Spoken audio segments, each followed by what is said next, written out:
हनुमान जी और बाली में ज्यादा ताकतवर कौन था? क्योंकि बाली को यह वरदान प्राप्त था कि कोई भी उससे युद्ध करने के लिए उसके सामने खड़ा होगा तो सामने वाले की आधी शक्ति बाली के अंदर चली जाएगी।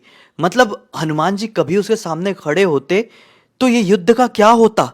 कौन ये युद्ध जीतता, हनुमान जी या फिर जिसके अंदर हनुमान जी की आधी शक्ति चले जाए, यानी कि स्वयं बाली? कर क्या पाते?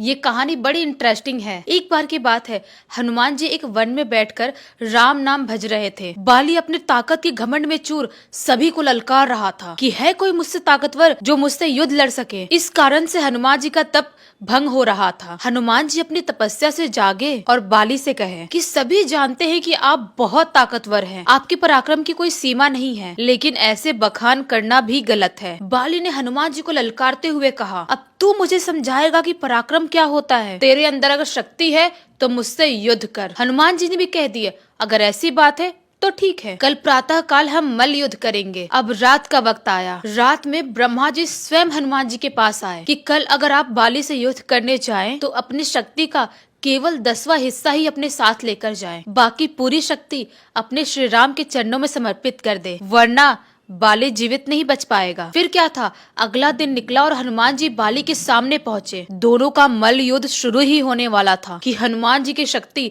अब बाली के अंदर जाने लगी। हाँ, क्योंकि बाली को तो वरदान प्राप्त था ना कि सामने वाले की आधी शक्ति उसके अंदर चली जाएगी। हाँ, तो वही हनुमान जी की शक्ति अब बाली के अंदर प्रवेश करने लगी। शक्ति अब इतनी बढ़ गई बाली की कि उसको ऐसा लगने लगा कि अब मेरा पूरा शरीर फट जाएगा। मतलब हनुमान जी की जब शक्ति बाली के अंदर जाने लगी तो वो शक्ति इतनी ज्यादा थी कि बाली का इतना विशालकाय शरीर भी वो संभाल नहीं सका। बाली का सर चकराने लगा। उसको लगा कि मैं मूर्छित ही हो जाऊंगा कि ब्रह्मा जी ने आकाशवाणी की है, अगर बाली तुझे अपनी जान बचाना है तो अभी के अभी भाग, हनुमान की दृष्टि से बहुत दूर चला जा। बाली ने भागना शुरू किया। इतना भागा कि वो हनुमान जी को दिखाई ही नहीं दिया। और फिर जब बाली के अंदर से पूरी शक्ति बाहर निकल गई तब वो हनुमान जी के सामने आकर साष्टांग दंडवत हो गया। कहा कि हनुमान, ये तुम्हारी शक्ति के 10वें हिस्से की आधी शक्ति मेरा शरीर कुछ पलों के लिए भी नहीं संभाल पाया, तो तुम्हारे पास पूरी शक्ति कितनी होगी, मैं ये सोच भी नहीं सकता। तुम अभेद हो हनुमान, मुझे क्षमा कर दो। मतलब इस चीज को मैं